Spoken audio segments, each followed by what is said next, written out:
Good evening, everyone, and welcome to our council meeting for Wednesday, November the 22nd.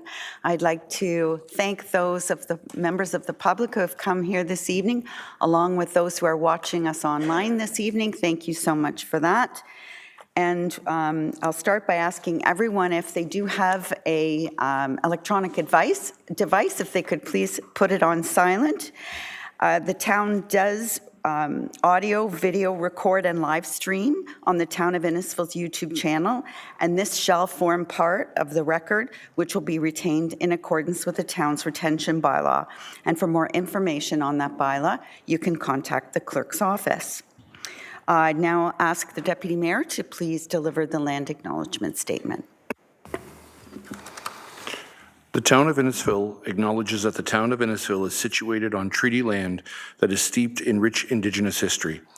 The town also acknowledges that this land is the traditional territories of the First Peoples of Turtle Island, and it is shared between the Anishinaabe people of Beausoleil First Nation, Chippewas of Rama First Nation, and Chippewas of Georgina Island First Nation, and we thank them for generations of stewardship. This meeting place is still the home to many Indigenous people, and as settlers, we are grateful to have the opportunity to work on this land. The town acknowledges the forced sacrifices that are the foundation of Canadian society today. We are dedicated to honoring Indigenous history and culture and committed to moving forward in the spirit of reconciliation and respect with all First Nation, Métis, and Inuit. Thank you, Deputy Mayor. The next item on the agenda is the open forum, and I'll ask the clerk if there's anyone who signed up for open forum this evening. Thank you, Worship. No, we had no persons register. Thank you. And next is the approval of tonight's agenda. Could I please have a mover and a seconder to approve the contents of the agenda as printed? Councillor Constantine, Councillor Saunders. Seeing no agenda repair required, all those in favor? That is carried. I then ask if there's any disclosure of interest, pecuniary or conflict of interest on any of the items on tonight's agenda. Seeing none, if one becomes apparent to you during our conversations, please let it be known at that time. So the first item on the agenda tonight under presentations and petitions is a good news story. So we want to welcome to the chambers the Mercy for Mankind as part of the Ahmadiyya Muslim Youth Association for a check presentation from their run from Innisfil. So I'd welcome please members of the Ahmadiyya Muslim Association to come forward along with the members of the RVH Foundation. Please come forward. I would also like to reference that at last week's council meeting, council unanimously approved a recommendation to recognize March 15th as International Day to Combat Islamophobia. And I want to thank you for working to help bring it forward and to provide us the opportunity within our community for our education and awareness. So I would now ask, who's going to be doing the presentation? Is it Mahmoud or Muswar? Thank you. The mic is right behind you, sir.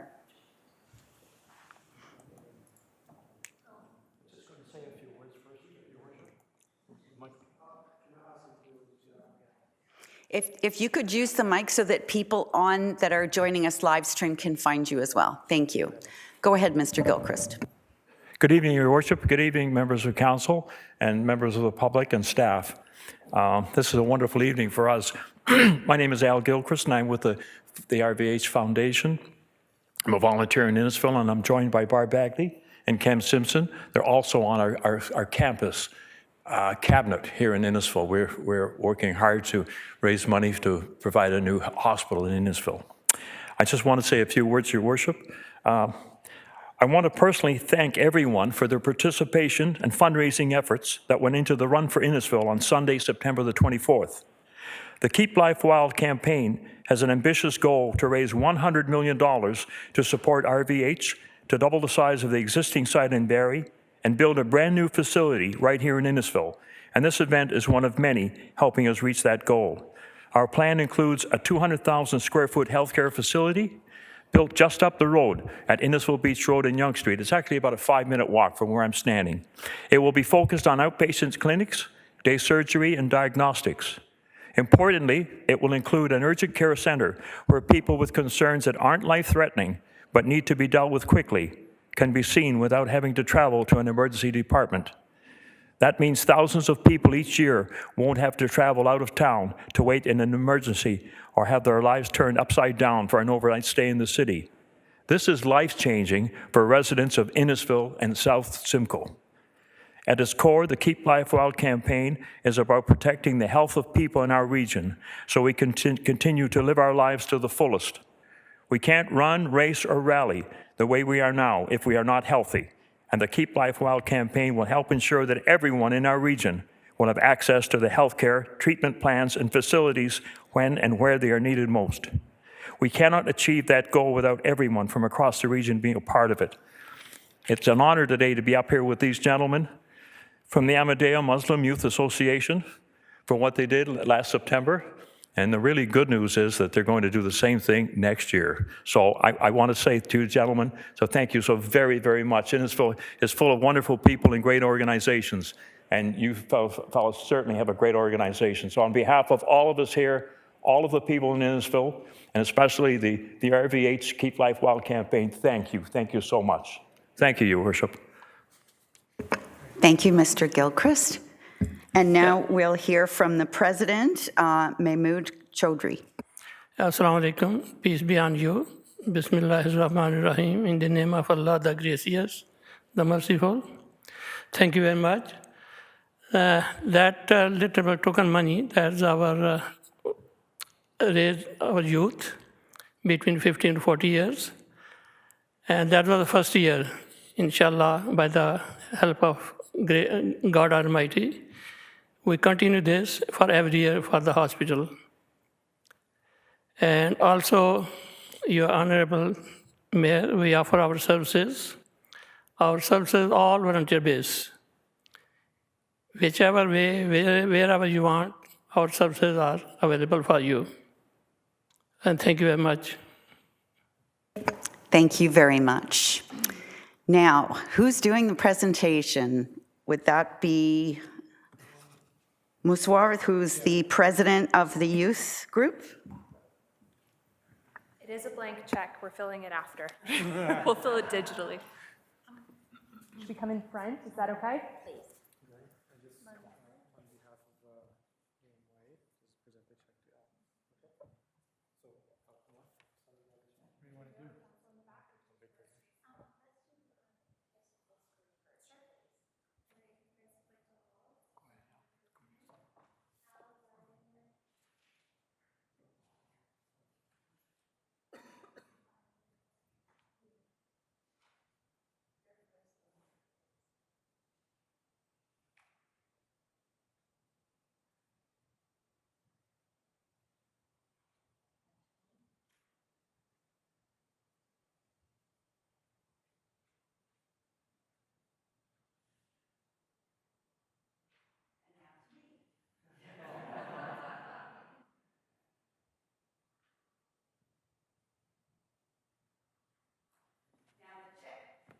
The check isn't filled out. Is somebody going to announce the amount? Hello.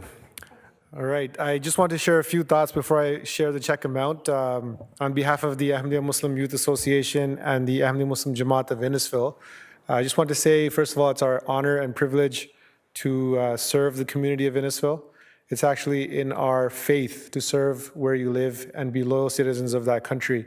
So being the first ever run for Innisfil, we're very proud to announce that we have raised $12,000 for this cause. And thank you. And we're very happy to be partnered with the RVH, and we hope in the future that we are able to increase this manyfold and continue on with the support of everybody here and the community members of Innisfil to make this a grand event.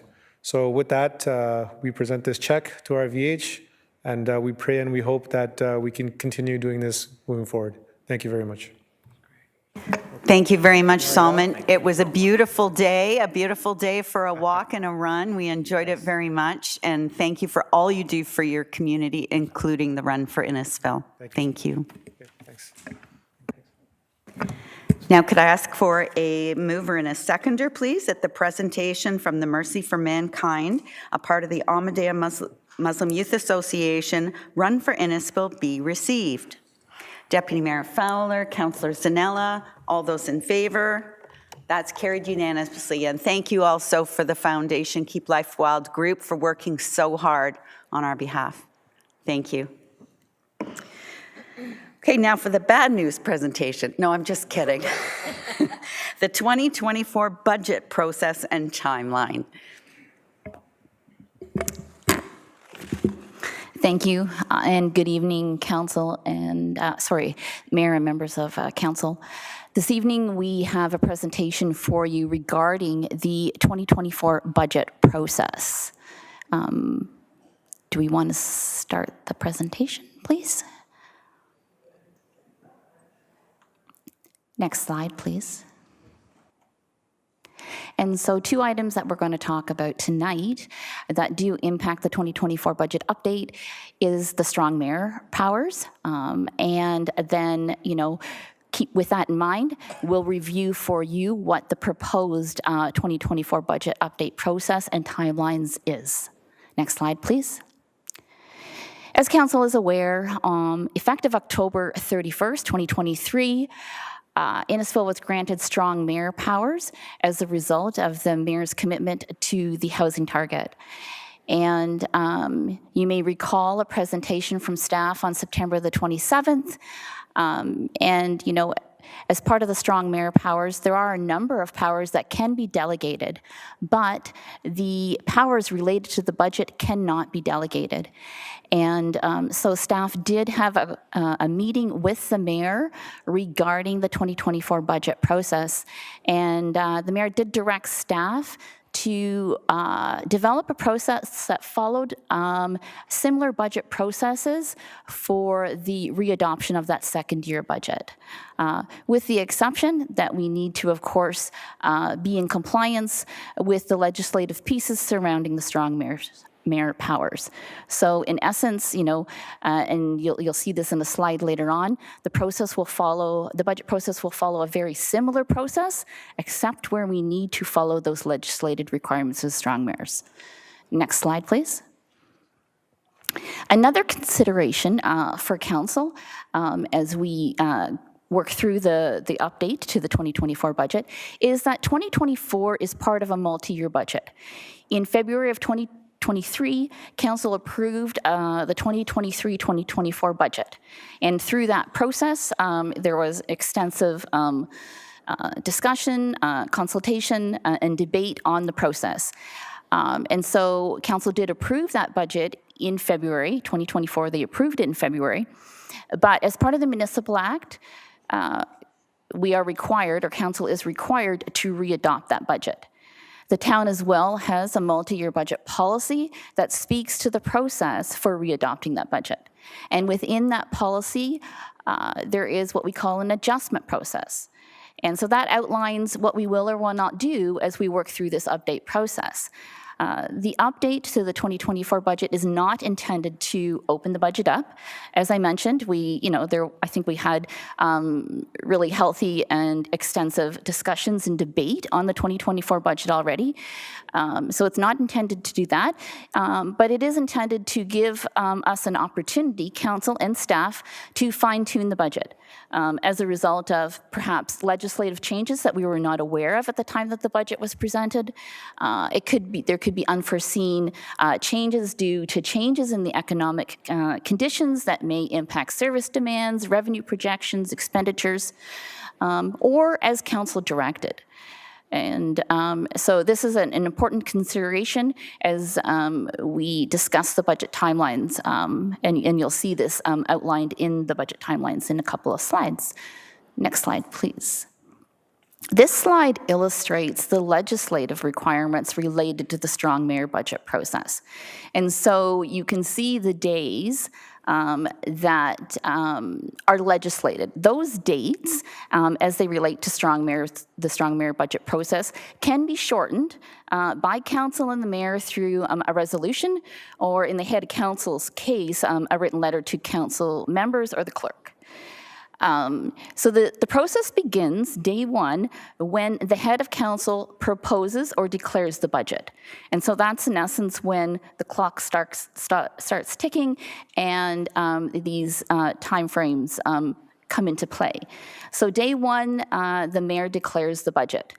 Then council has 30 days after the declaration of the budget to make amendments to the mayor's budget. You don't need to, but that's an opportunity to make adjustments to the budget through a council resolution. If council does make adjustments, amendments to the budget through this process within this adjustment period, the head of council then, after that is done, has 10 days where they can veto those adjustments.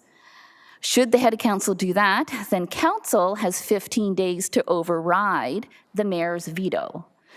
Should that happen, that concludes the end of the process, and the budget would be deemed passed 15 days after that. So that's the legislated process. The next slide, please. Here we'll talk about what the process will look like, or we're envisioning it to look like. And so on the left side of the slide, we've got what the original process would be. So if we didn't have strong mayors today, and we weren't following that process, that's what we would be doing to update the 2024 budget. On the right side, this is where we've embedded the legislated pieces for the strong mayor process. So if we start up to December the 6th, staff, we start the process by reviewing the 2024 budget that was approved by council. And we review it through the lens of that multi-year budget policy and the adjustments, the adjustment process and what we can adjust for. And we look at, what's happening in 2023. Are there any risks or any budget risks that we can see in 2023 that might continue into 2024? As well, at this point in time, we have a really good handle on what the assessment growth is going to be. When we originally built the 2024 budget, it was an estimate. It's a hard estimate to come up with, but we have that information now. So, the budget gets tweaked with that information as well. So staff go through that process. We're preparing a staff report that will outline any changes that we're recommending to the budget. We don't prepare a full budget document. Through the multi-year budget process, we prepared, of course, a fairly large binder on the 2024 budget. Included in there is business plans and various other documents. And so, that's our starting point. And so the staff report really only addresses any changes to that document. So that process is the same historically for the update of the second year budget process, and it'll be the same in this new strong mayor environment for the town of Innisfil.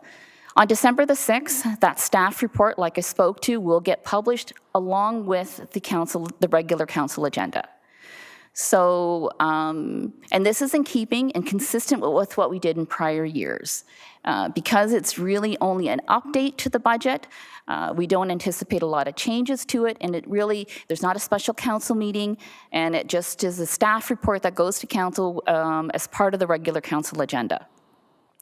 So that same process is happening, would have happened without strong mayors, and it's happening in the strong mayor process. From December 6th, so from when the agenda gets posted to December 13th, which is the council meeting, that's an opportunity for council to ask questions to staff, to gather any more information or questions that they may have related to the staff report, no different than you would do potentially with other staff reports on a council agenda. And the process is very similar for the strong mayors process. We did add the words, provide input into the mayor's budget. And the reason that we put that there is, it is slightly different in that The report on December 13th is really feeding into what will potentially be the mayor's budget. So potentially at this point, any feedback or conversations that are being had, is providing input into that mayor's budget as well. On December 13th, which is the council meeting under the original process, what would happen, and the one thing that is different about the staff report, under the original process, pre-strong mayors, the staff report would have had a recommendation to approve the budget. So that's going to be different in the staff report under the strong mayor process because council doesn't approve the budget. So the recommendation will read a little different in terms of, council's recommending that the proposed budget form part of the mayor's budget or something to that effect. So at that December 13th council meeting, council will have discussion under the old process. Council will have discussion. They potentially would make amendments on the, during that meeting, or they may direct staff to take the report back and make some changes to the budget and report back to council at a later meeting. On December 13th, under the strong mayor process, very similar. We're hoping that there's some good council discussion. And again, any suggestions that come through that are a little different in that they'll just potentially form that proposed mayor's budget. So, so any discussion that will be had through that will form eventually what becomes the mayor's budget. On January the 10th, under the original process, we would have been meeting January the 10th if council directed staff to take something back and report back to council. So we would have used January the 10th for that. We would have reported back to council. And part of the recommendation would have been seeking council's approval of the staff report that would have went back to council, and potentially that the budget would have been approved on January the 10th. Now, things change a bit under the strong mayor process. After that December 13th council meeting, at some point in time, the mayor will declare the budget. Not sure when that'll happen, but as soon as the mayor declares the budget, that's when that adjustment process starts, that 30-day period, where council can make adjustments, I should say, to the mayor's budget through a council resolution. We're suggesting that we come back to council on January the 10th, most likely with another staff report based on the results of that December 13th council meeting. And we will likely be looking for council to shorten the 30-day adjustment period so that January the 10th becomes the last day for council to make adjustments to the mayor's budget, so that potentially on that same January 10th meeting date, council endorses the budget. And we use the word endorse versus approve because council no longer approves the budget through the strong mayor budget process. But I think we're still looking to receive council endorsement of the budget that the mayor would that forms part of the mayor's budget and becomes deemed to be the approved budget for 2024. That's the last slide. So I don't know if you guys have any questions, or Mayor Dolan, if you have anything to add to this. Thank you. Things just got a whole bunch more complicated. But I want to assure you that it'll follow the same process as closely as we can possibly make it. And in 1 year from now, or 1 year before now, when we start working on the 2025-2026 budget, again, a process that would be inclusive, everybody, whether it could be called a workshop versus a meeting, or work on that budget and gain a consensus amongst the group together, and then that would be the budget that the mayor would present, the one that everyone worked on and a majority of council supported or endorsed versus voted on. Questions or comments on this process? Councillor Waters. Two questions, one pertaining to the update process and one pertaining to the new budget process for 25-26. First of all, under the new strong mayor's powers, can the mayor take anything out of the budget that we've already approved for 23-24? Looking at Mr. Parkin or Ms. Webb. Through your worship to Councillor Waters. Yes, so because the Municipal Act officially says that council does have to approve, even with a 2-year budget, they do have to reapprove the budget for 2024. Now that we've got the strong mayor powers in place, technically the mayor could change that and present a whole new budget. That's just the new framework that we're looking at under strong mayor powers. Thank you. And my second question, during the 25-26 budget process, what I did like, I'm not too sure it was the right process, but at last time, staff brought us a budget with a wish list. And then we either, agreed with the original budget or we added those items under the wish list. So my question is, will the mayor be involved in the preliminary budget that's presented to council in terms of will that wish list disappear in terms of if the mayor does not like the wish list, she could at that time cut it from the budget and we never see it. So during the process of making the budget, is the mayor consulted at that time, or is it something the staff report comes to full council, we take a look at it before that actually happens? So, I would have liked to seen the budget with those items in and we nix them out as opposed to adding them in, because there's, I think there were probably 5 or 6 items that got added in that wish list. And so I just want to make sure the process runs the right direction for the 25-26 budget year. Thank you. Thank you. 2 things. First of all, Councillor Waters, I'm not sure I understood your question and the answer you got from Mr. Parkin.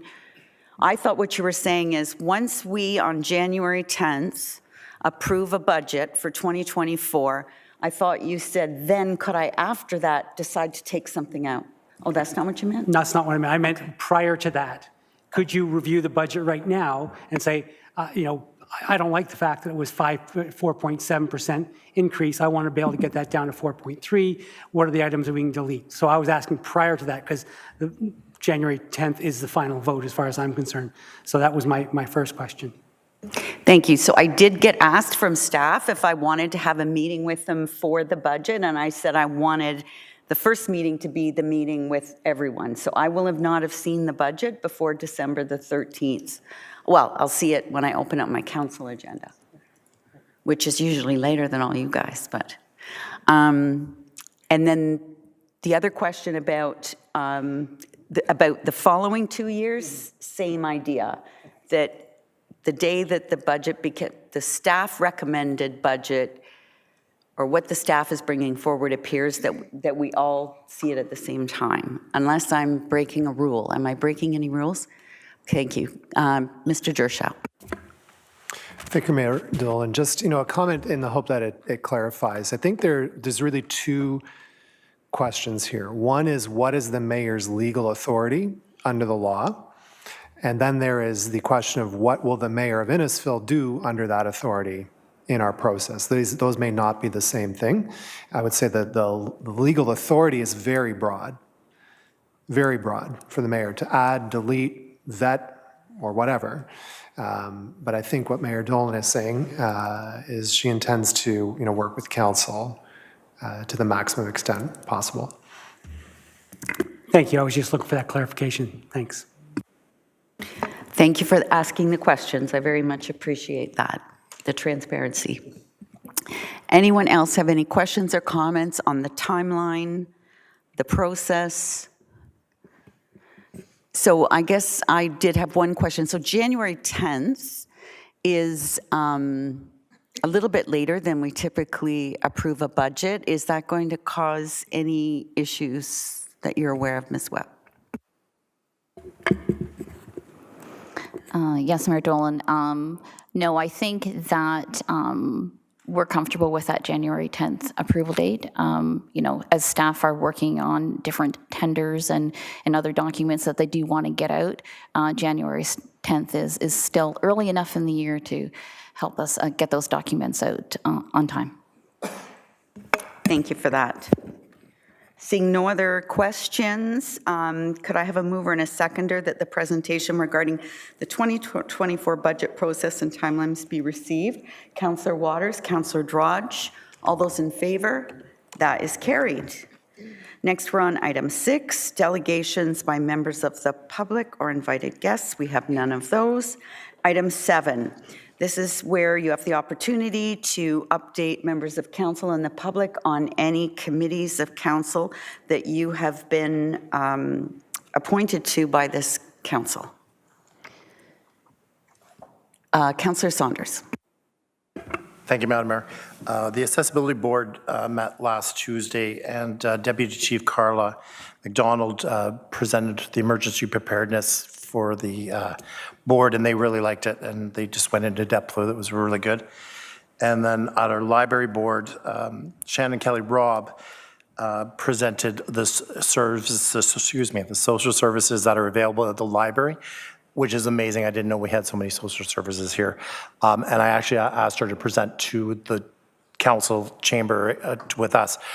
So she'll be coming sometime soon to do it, because I think there's way more social services here that we are available now and people are accessing. So it was a good presentation. Thank you, and thank you for suggesting that be brought forward. That'll be interesting. Deputy Mayor Fowler. Thank you, Your Worship. This past week at County was a very big budget debate. People were looking for savings wherever they could. It was a bit of back and forth, a little bit of heat to it, but it was actually productive in the end as we reduced the county budget percentage for your tax bill from 4.2 to 3.7%. Hopefully we can keep it there and keep everything nice and level. County is also currently purchasing the last shares from Barry to become the sole shareholder moving forward of the airport in Oromadante, which is a good thing. Under the county, the Economic Development Committee with the county, there was an update on the agri-food value chain sector work plan. They're looking at forming an agricultural work group to manage business supports, agritourism, infrastructure, and more. So we're looking at supporting our farmers to the best of our ability. And as Councillor Aces will say, there's a very large industry in Innisfil that helps quite a bit. They brought forth a presentation from the tourism Environics. So it's Environics Analytics data update. They brought forth their it's something called PRISM. It's based on limited government data using your postal code. So you punch in your postal code, it'll give you a pretty accurate reading for a general idea of your average household income, the average household net worth, whether you own or rent your house, the education level, what your occupation and sector is, how diverse your community is, whether it's detached or otherwise. It's very accurate. So considering you just put in your postal code and it tells you, like, if you notice, one of the things they said was that, for example, the gentleman who gave the presentation said, they said that the top selling vehicle in his postal code was Nissans. And he never noticed. So now every morning he drives down and he counts the Nissans on his street and he realizes that they may have something here. It's actually pretty cool. But beyond that point, everything else is running along smoothly. Thank you. Thank you. Anyone else?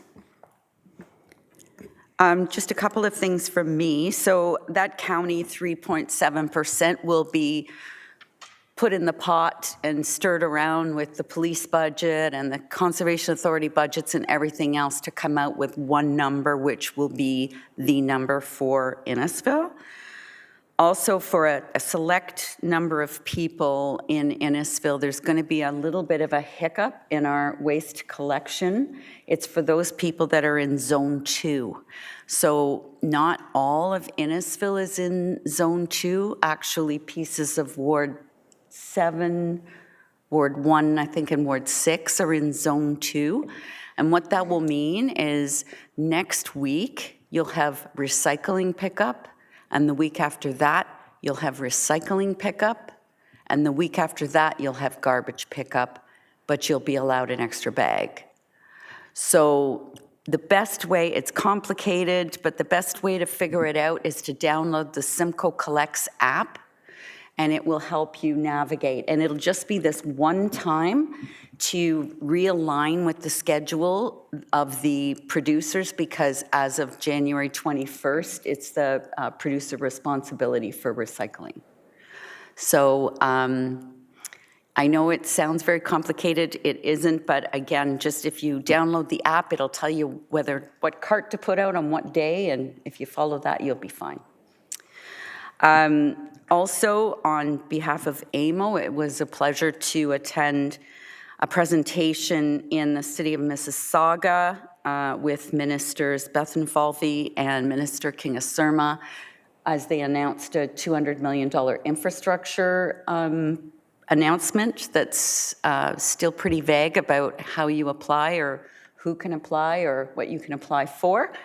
And $2 million is, for the province of Ontario is not a lot of money, but it's a step in the right direction. And as Minister Surma says, it's a start. So we look forward to getting more details on that. In my position on the In-Services Board of Directors, we had a strat planning session, which was really very thoughtful and a lot of information on that. And also, Councillor Waters, who sits on the In-Services Board with me, we had a ceremony in advance of the tree clearing and the planning to be done for Phase 3 of the wastewater treatment facility. It was really quite profound day. There was a lot of staff there from In-Services that I think were all very touched by the presentation. It was by Elder and Knowledge Keepers Kim Muskrat from the Hiawatha First Nation and Elder Lorenzo Waitung from Curve Lake First Nation. And then we came back here for some teachings at Town Hall, and people were glued to their seats till after 6 o'clock on a Friday night. So you know that it was well received by everyone, and we really appreciate the efforts put in by In-Services to make that happen. And other than that, Police Services Board met this morning. We were fortunate enough to get 2 new experienced hires. However, we have one 30-year veteran, Mike Kaiser, who's going to be retiring shortly. So we're still working on getting our numbers up, and the police will be here to present their budget, I believe, at our next council meeting. And that's all I had. Seeing no other hands, we'll move on to the consent list. And we'll start with A1, the special council meeting minutes dated November the 8th. A2, the council meeting minutes dated November the 8th. C1, the new community safety zone policy. Deputy Mayor. Thank you, Worship. I just have one question regarding it. On page 2 of the report, as outlined in the Highway Traffic Act, automated speed enforcement can be used in community safety zones with a speed limit of less than 80 or school zones. I'm just wondering why the 80 kilometers or school zones. We get some clarification on that, because my understanding is that we're putting them in play to protect our youth. Thank you, Mr. Haggerty. Through Mayor Dolan to the Deputy Mayor. So the Highway Traffic Act, as it's currently written, limits automated speed enforcement to community safety zones with a speed limit of less than 80 kilometers per hour or school zones.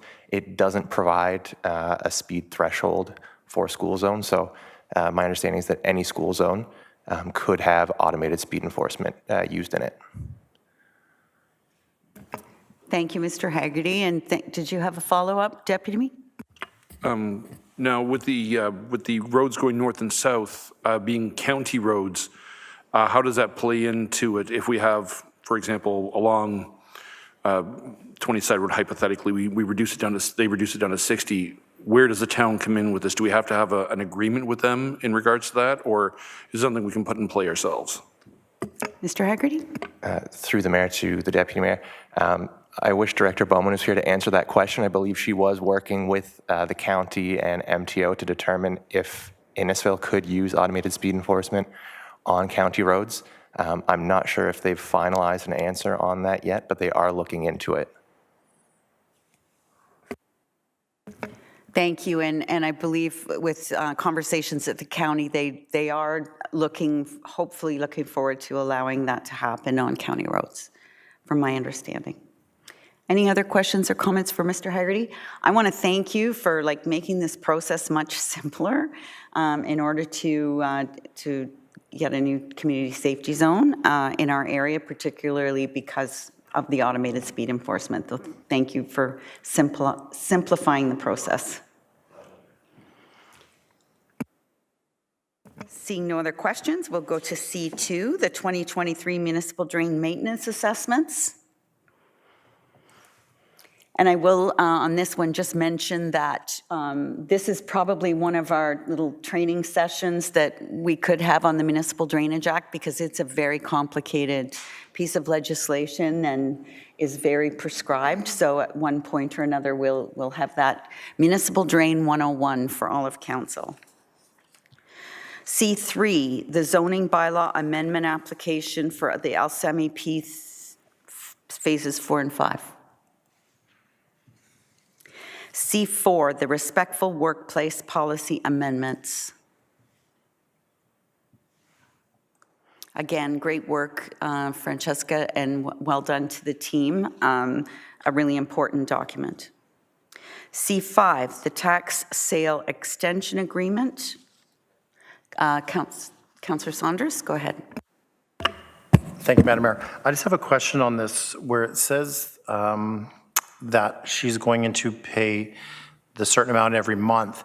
What happens if her regular tax bill goes into arrears? Do we take the property over like that, or Jen, do you know what I'm saying? Sort of? Ms. Webb? Through you, Mayor Dolan, to the councillor. So as part of this agreement, when they come up with those, the payment plans, it does include the current taxes. So they stay current with that as well. Thank you. I did have a question on that too, and it was just, I think I've asked this before, but it's just the amount of personal information that's available in public staff report. Is it required under the Act? And I don't know who to ask. Ms. Webb? That's a good question, Mayor Dolan. It's a question that we've discussed, and in preparing this report, there was some other questions that came up from through this process. So we'll look into it. I know a few months ago, we had another extension agreement come forward, and I did some research and checking what other municipalities were doing, and that kind of information was coming to council. But we'll do a double check on that just to confirm, what would be appropriate and change the process if we think that that we can do that. Thank you. Councillor Constantine? According to this report, did she accept the payment proposal from the town? Ms. Webb, could you repeat the question, Councillor? Okay, so I think the town was offering her time to pay up the arrears taxes. Did she accept that? Ms. Webb, did she accept the proposal? Yes, she did. Thank you. Any other questions? Go ahead, Councillor. Just for point of clarification, right now she's been offered a payment plan, but if I'm correct, the payment plan is not the option from when they first go into arrears. So if somebody owes tax money, a payment plan is not allowed. Am I correct on that? Through you, Mayor, to Councillor Waters. No, I mean, at any point in time, we'll work with the property owner to come up with a payment plan if they so desire. I mean, we do have different payment plans as a regular basis, right? So, I mean, people can enter into pre-authorized payments for tax due dates, or they can do it over 10 months of the year to pay their annual taxes. Or should they be in arrears, you know, they can come up with a payment plan and work with staff on that. When properties become, you know, more than 2 years in arrears, I mean, at that point in time, they are eligible to go through the tax sale process.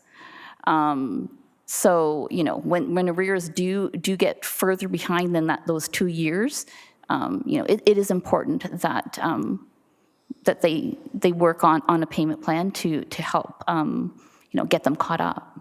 But at any point in time, you know, we'll work with them to come up with a payment plan to help them, you know, get current with their taxes. So, the reason I'm confused because I thought in the report it says the town could not accept an interim payment. And then I thought it said after that payment plans were not allowed. And then at the end of this period, payment plans were allowed. So sorry, through you, Mayor, to Council Waters again. So if the tax registration process is started, and so by virtue of the Municipal Act and Sales Tax Act, we can start the tax sale process after 2 years of arrears. The town, it used to be 3 years, but the town still follows a 3-year process. Mm-hmm. So it's not until somebody's in arrears at least 3 years, then we can start the tax sale process. That process begins, well, outside of, you know, the various arrears letters they get from us and phone calls, the formal process starts with us registering the property. As soon as the property has a tax registration, I guess, levied against it or put against the property, at that point in time, they can't make partial payments, they have to make the whole payment. So it's not until it gets to that process. Thank you. Thank you. Any other questions or comments? Thank you. We'll now go to item C6, and I'd ask somebody if they would pull that item for me. Councillor Waters, thank you. Item C7, the Our Shore bylaw of 1130 Shoreview Drive.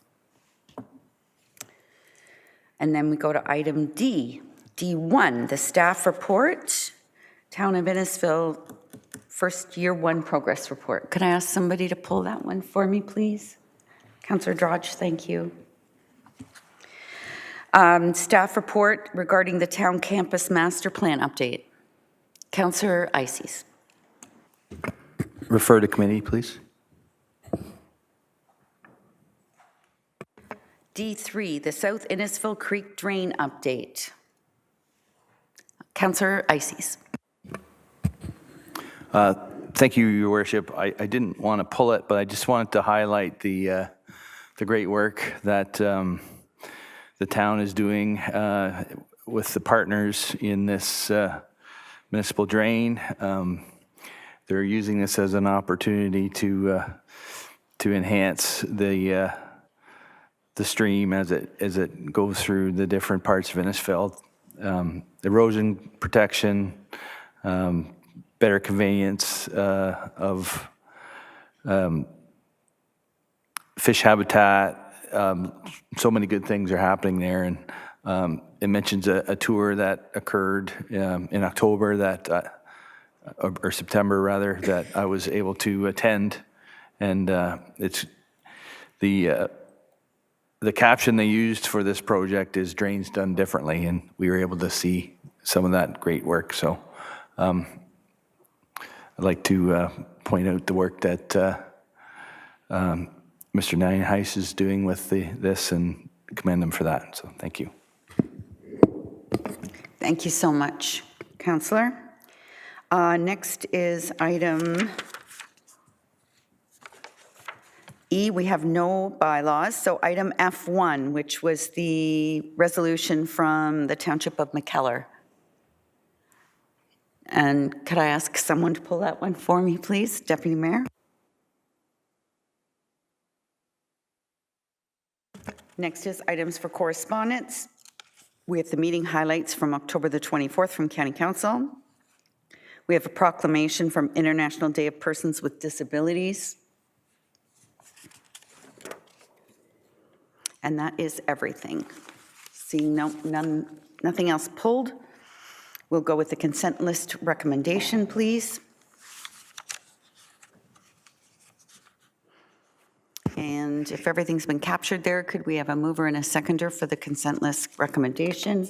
Moved by Councillor Waters, seconded by Councillor Zanella. All those in favor? That is carried. Now a resolution to resolve into committee of the whole, moved by Deputy Mayor Fowler and seconded by Councillor Constantine. All those in favor? That is carried.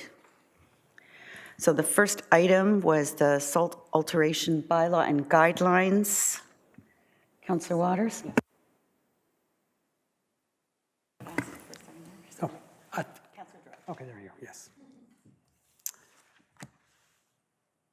So besides you asking me to pull it, I also had my own questions. So I'll start. So my first question has to do with responsibilities of conservation authorities.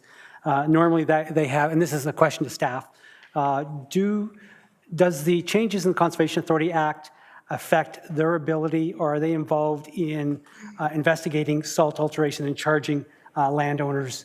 I could see in flooding applications, but when it's an environmental situation where somebody's just dumped soil in a wetland to gain a place to build a house, do they still have that authorization, or is this an entire responsibility that's entirely on the town now to investigate and charge owners? Through your worship to Councillor Waters, as part of our new bylaw protocol, there will be a pre-consultation meeting as part of the application process. And through the application, staff will determine if it is within LSRCA regulated area, floodplain, and the LSRCA will form part of that pre-consultation. And if any permits are required through the LSRCA, then the applicants will be required to obtain those. That's perfect for permit applications. I'm just wondering, there's a lot of times when permits aren't acquired and people just start dumping. In terms of a complaint, who takes on the responsibility of investigating that? Through your worship to Councillor Waters, that responsibility would be with town staff. The bylaw applies to all property within the town of Innisfil. So if bylaw staff, or through me being town engineer, my staff, I can appoint designated members of staff to enter onto properties if we believe there is an infringement made, to investigate, and then we would then notify the LSRCA or any other regulatory body if there is, if it's regulated, floodplain, if we have any concerns, but that responsibility will fall with staff under this bylaw. Thank you. And just one more follow-up. On the right to entry, I thought in the report it said we did not have the right of entry onto someone's property, but am I wrong on that? Through your worship to Councillor Waters, yes, we do have the right to enter onto the property, but we do not have the right to enter into any buildings. Thank you. You're welcome. Councillor Ices. Thank you, Worship. It says in the report that the province has also released some regulations with regards to site alteration. And I'm just curious if we're not duplicating some of those requirements that the province is asking for in the bylaw. Moving soil is a reality, and small businesses are involved in that. So I hope that we can limit the duplication of regulation with regards to this. So I wonder if you could comment. Ms. Mohammed? Thank you. Through your worship to Councillor Ices. This bylaw has been in the works for some time, and we've taken over a year to bring it to council because we were waiting on those new regulations, Regulation 40619, to come into effect. And this bylaw was prepared to mirror, in some cases, that the new regulations and what needs to be followed. And we are ensuring that any reporting that needs to be done to the ministry is also done by the applicants, but we're not requiring them to go above and beyond. So if there are any permits that there's a registry that they need to go to the ministry and register the work being done, we would request copies of that, but we're not asking them to do anything above and beyond those requirements. Anyone else? Seeing none, I want to make a couple of comments and then ask a couple of questions. So there was a time before 2013, whenever the first bylaw was, not just Innisfil, but a lot of communities surrounding the GTA, we were the wild, wild west of illegal dumping. It was very common on weekends to see dump trucks dumping on fields, and it was very common to see companies buy farms for the sole purpose of having them become a fill site. And there are still, but were then more prevalent, what we call dirt brokers, who were going kind of door to door, anybody who had any kind of property, asking them if they would take the loads, and they'd be paid anywhere $50 and up a load for that soil. There's a number of contaminated sites in Simcoe County, the largest one being in New Tecumseh on what was federally regulated land, was an airport some time ago. And there's several instances in Innisfil where soil was dumped without any kind of compaction testing, any soil testing.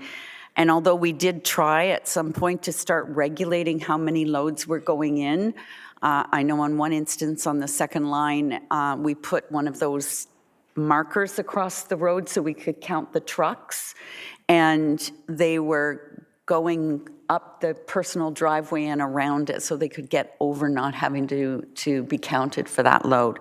So since then, and when it's, as the report says, we have one of the most stringent in the province, and that is why, because we were, ground zero for all that subway excavation and condo excavation that was going on to the city, right up the 400, right off the 400, and we did have a lot of farmland that was impacted at that time, and a lot of residents that were impacted by living close to these sites.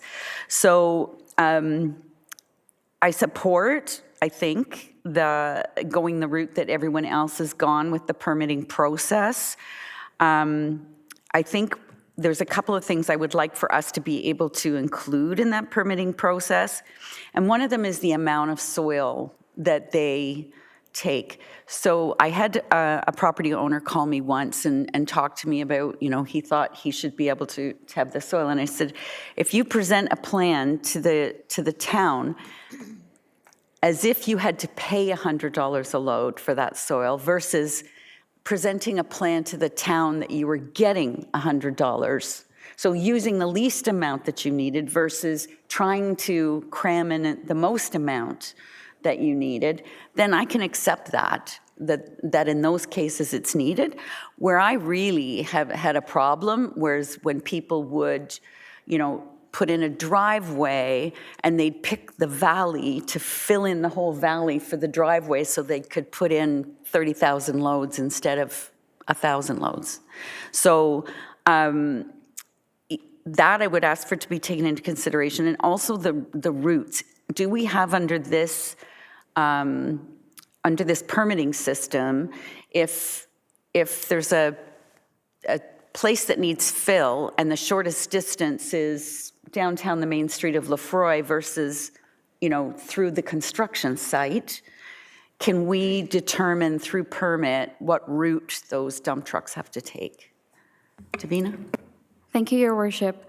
So as part of that package that needs to be provided to us at the end of the bylaw, we do have the schedules with the standard requirements, and there is a transportation plan that is required. And part of that, I'll just do the list here. Haul routes, traffic control, so what measures they're going to put into place to stagger trucks coming into their haul route, traffic volume. They're also responsible for road maintenance and impacts and mitigation. So to answer your question, they do have to provide us a proposed haul route. And with my experience being in residential developments, what we've done is if we know that a road is in bad shape or it was recently reconstructed or repaved, we will ask them to use an alternative route. And while I'm on the topic, and this bylaw does permit from small to large scale site alteration. So in the instances where there's a few hundred home subdivision, if they were doing site alteration, that will go on for some time.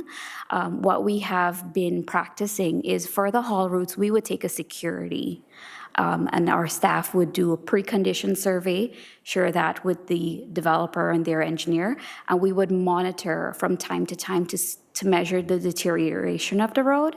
And if there is some sort of upgrade required, I think you may recall the 6th line about 6 winters ago when that was falling apart around this time of year, and we drew those haul route securities to remediate the road. So I do think we do have that flexibility to stay off of certain roads.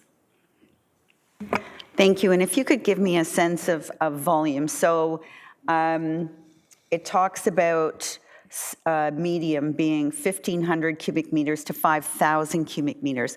So how many truckloads would it take to haul 5,000 cubic meters? Okay, so one standard triaxle truck hauls about 10 cubic meters. So if it's 1,500, we're talking 150 trucks. 5,000 cubic meters, 500 trucks. Thank you for that. And then I guess part of the conundrum always is, do you rip the Band-Aid off fast or do you rip it off slow? Like if you only allow them so many trucks a day, it goes on for many more years versus allowing more trucks a day and getting it over with quicker. So I think according to our noise bylaw, construction activities have to be done within a certain time. So I think it would be between those hours of operation, 7 a.m. to 5 p.m. or thereabout. So I don't think we would limit the number of trucks unless there is, according to their traffic control, if there is a reason why trucks shouldn't be going through, let's say it's Cookstown and then there's shift change at the Honda plant, for instance, we may limit the number of trucks there, but that would be looked at through the traffic control measures if we warrant a study to be done.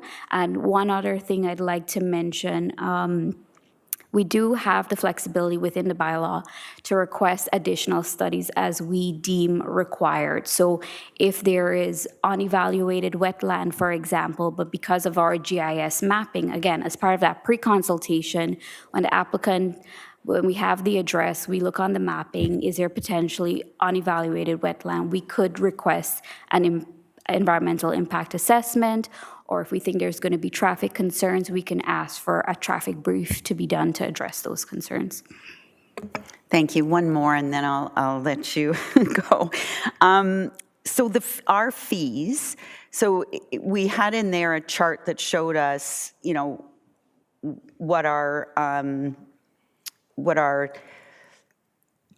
allowance was compared to what other municipalities' allowance, and we seem to be closer to ESSA, but most of them seem to be going with the permit system. But how do our fees relate? Because if our fees are a little bit more, it would stop some of the bad actors. They'd go to municipalities that had lower fees. So like you mentioned, our fees they were built to be comparable to other municipalities because from the development community, that is a common complaint that we hear, that our fees are, in excess of other municipalities. But again, we are also taking securities on top of that. So should something go awry, we have that in our back pocket, so to speak, to rectify any work.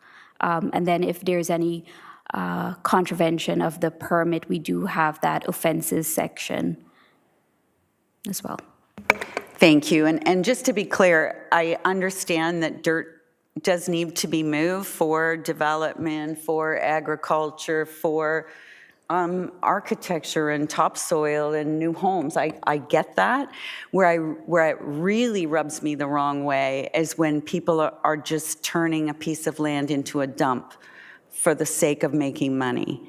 And typically, those illegal ones will probably still happen because the soils are not they don't want those soils to be tested because some of them are full of concrete. I've had one site that was rotten eggs. Then, there's sites now and the more contaminated the soil, the more money the landowner gets for taking that material. So I think this will help the legitimate ones, but I think the illegal ones will still continue to happen. I only suspect of 2 right now. As you can tell, I spend my weekends following dump trucks around the municipality.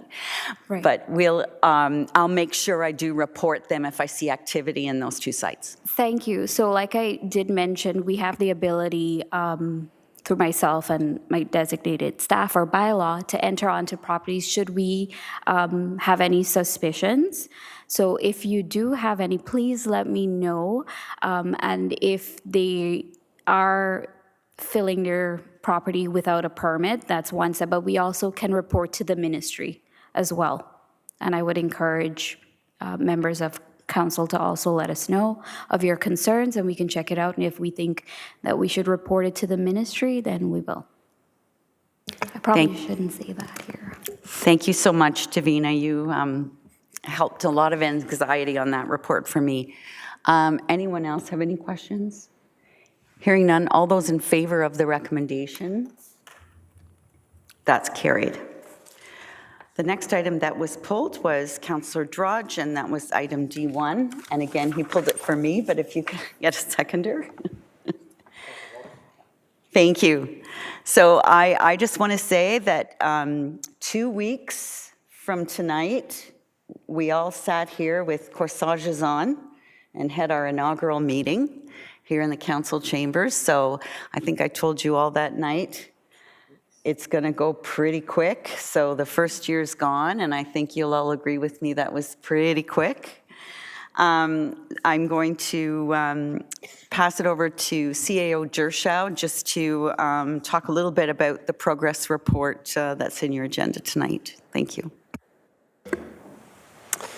Thank you, Mayor Dolan. And just a few brief comments. I guess I really want to start by emphasizing that public service is a team sport.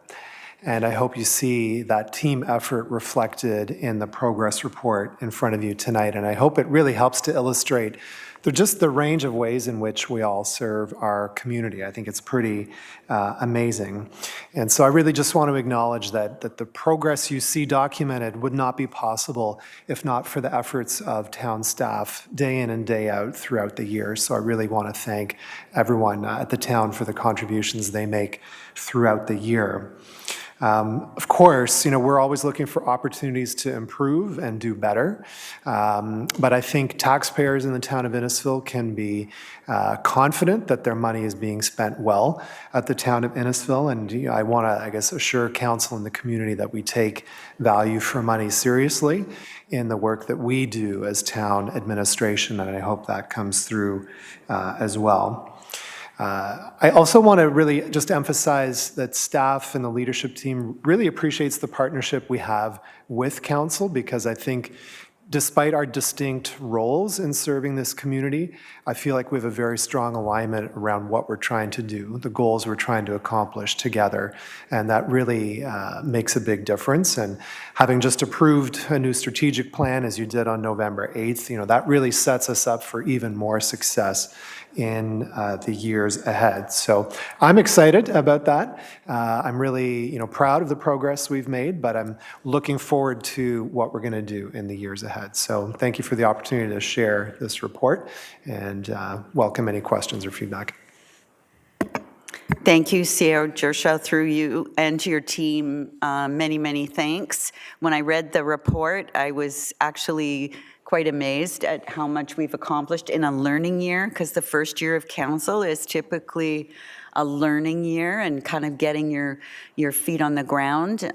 So it was good. We often hear on social media everything that we don't get done. So it's nice to actually be able to look at the numbers and the accomplishments. I also want to thank council. We've had a lot of investment of your time this year. When you see the number of special meetings, a lot of those were orientation sessions. And for those in their second term, thanks for investing your time in helping the new councillors settle in. And for those in your first term, I know it's been like drinking from a fire hose, and really appreciate all the effort you've put in. And I hope none of you regret doing your oath on December the 7th, 2022. Any questions or comments from anyone else regarding the report? Seeing none, all those in favor? And that is carried. Thank you. Next is Councillor Ices regarding the town campus master plan. Thank you, Worship. Councillor Constantine is my seconder. So I wanted to bring this for discussion, well, for a couple of reasons. I guess the report is fairly wordy. It talks about a lot of economic employment district, and there's a whole bunch of maybe provincial impact into what we're trying to do here. So maybe I wanted staff to maybe give us the Coles notes of what are the changes in this report from what we've talked about previously when this came to council quite a few months ago. Maybe I would just start there. Through Mayor Dolan to Councillor Isis, I think it's a great question, and I'll try to simplify it into Cole's notes. Generally speaking, what the report speaks to is the request to the province through OPA 7, being our MCR, to recognize from a growth plan perspective these lands as being an economic employment district, or what's in the report as an EED. However, since then, there has been sort of the merger proposed by the province, which is in draft form but not approved, between the growth plan and the provincial policy statement. Boy, I said I would clarify, make it simple, but there's a lot of words in this. But the intent here is that the growth plan, which currently exists, is up for review to be blended with the current PPS into one provincial planning statement. And with those proposed changes, it no longer speaks to or includes the EED designation.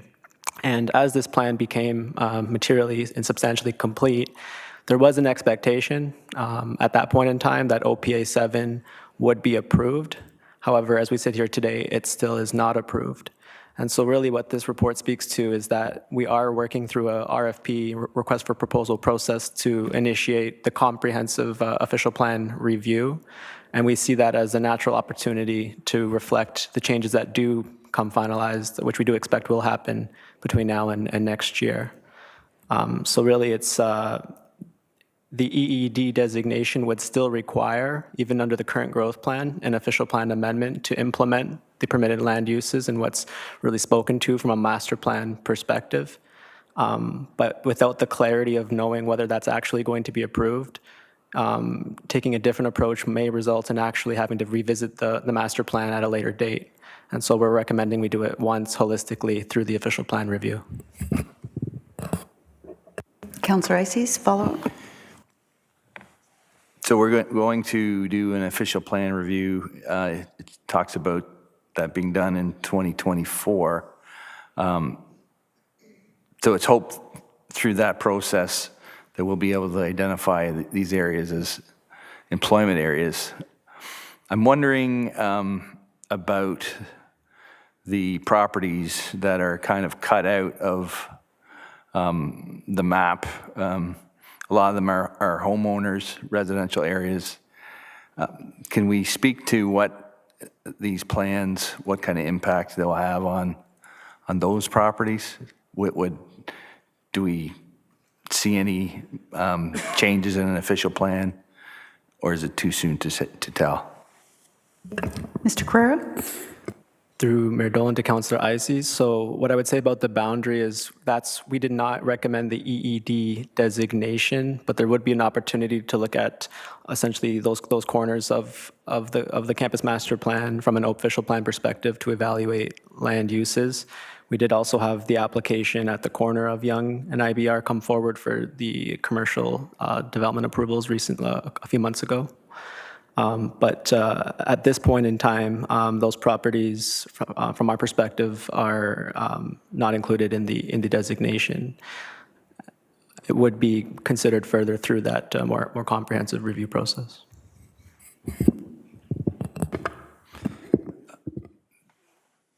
Through your worship, so will there be, in this official plan process, there'll be opportunity for public meetings to get some input from the affected neighbors of this zone? Through the mayor, absolutely. Just want to note the official plan will be town-wide, and there will be a substantial public engagement and consultation process. So it won't be specific to town campus, but certainly all landowners, including those who own land in the vicinity, would be have more than ample opportunity to provide input into our process. And as well as we bring, although it's a town-wide official plan review, we do anticipate bringing the official plan in phases and in several amendments rather than in one big giant official plan amendment. And that's sort of the scope that we're working on through the RFP process as we speak. Thank you. And lots of moving parts in this area, and another one is the Kempenfelt Bay School, who I believe are embarking on a strategic planning session as we speak as well. So that'll also have to be incorporated into this. Anyone else? Seeing none, all in favor of receiving it for information? That is carried. And next is F1, correspondence for action. And I asked the Deputy Mayor to pull that one.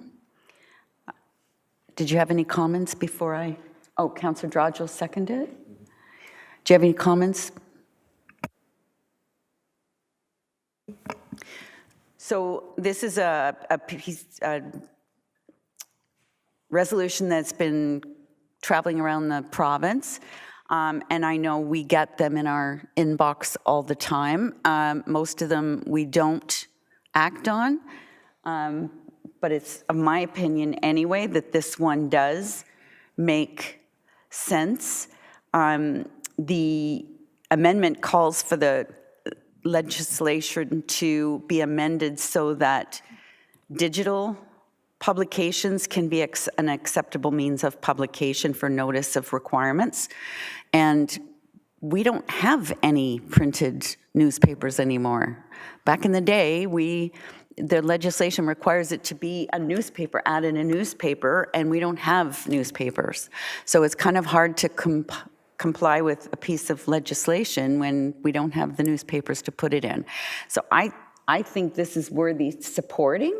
The only amendment I would make is I believe that under item 3, instead of going to John Brassard, the Member of Parliament, which is federal, I think it would be better to go to Andrea Kanjan, the MPP, which is provincial, and remove MP Brassard.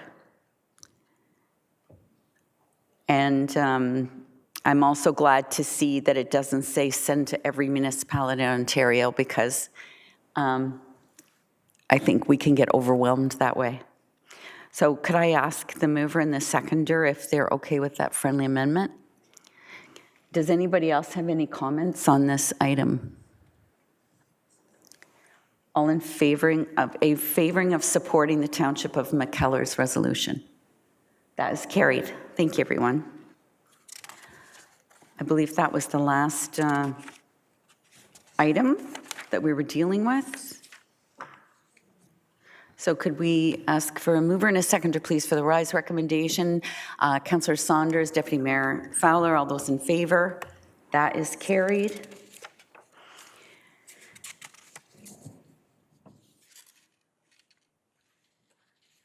And to adopt the resolutions of the Committee of the Whole, please. Moved by Councillor Drudge, seconded by Councillor Waters. All those in favor? That is carried.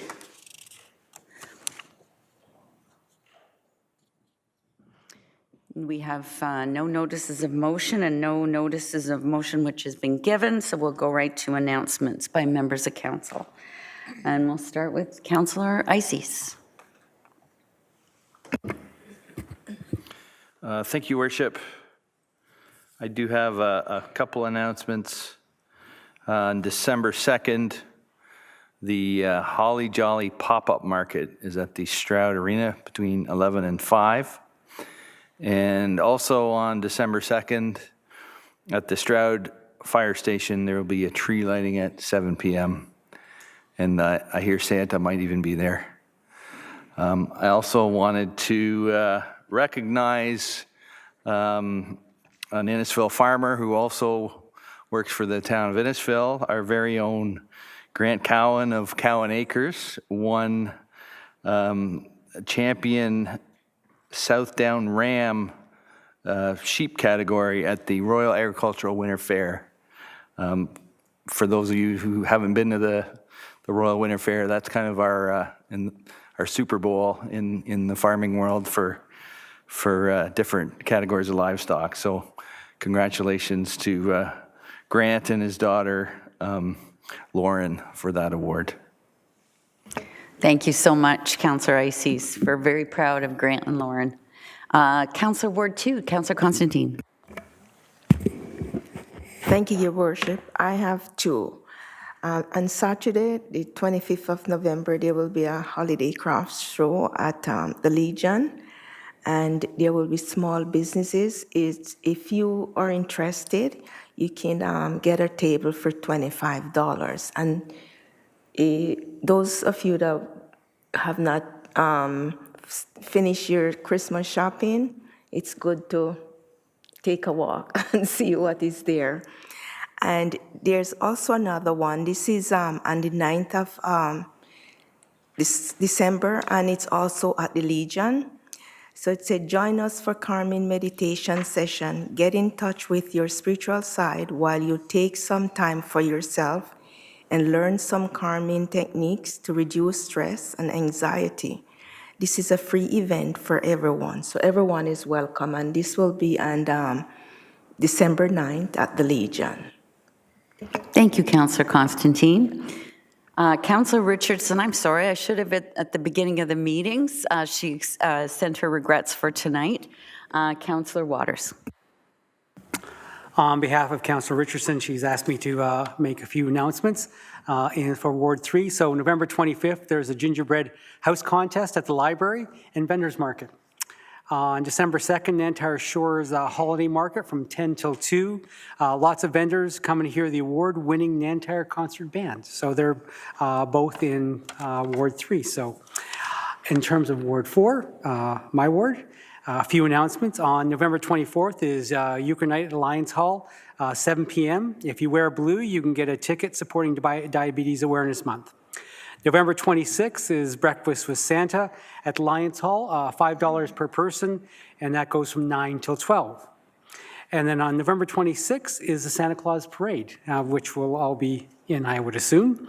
And December 1st is the tree lighting at the Alcona Fire Station. They're all announced for Ward 4. Thank you so much. Ward 5, Councillor Zanella. Thank you, Your Worship. This past Saturday, Lake Ridge Dance had their holiday market, and unfortunately I was out of town, but I understand it was a good turnout, and I think a lot of people were at that, so just kudos to them for their third annual holiday market, and that's all I have right now. Thank you. Councillor Saunders. Thank you, Madam Mayor. Friday Harbor, their holiday market starts this Friday, which is tomorrow, and runs Friday, Saturday, Sunday, all the way through to Christmas. And then on Saturday, they'll have their tree lighting, which will start at 5 p.m. and the promenade will be up with DJs and music, and then I believe there's fireworks after that. Thank you. Councillor Drudge. Thank you, Your Worship. So November 25th, the tree lighting and parade in Cookstown. Also on November 25th, the Guildford Winter Market at the Guildford Local Eatery. That's between 12 and 5. Again, on November 25th, Church on the Hill concerts at 7:30, Patty McLaughlin and Friends. That's the United Church in Churchill. November 26th, there's a holiday market at the Three Feathers. It's located on the 3rd line. I do believe Santa might be there too. December 2nd at St. Peter's Anglican Church, there's a free turkey dinner between 5 and 7.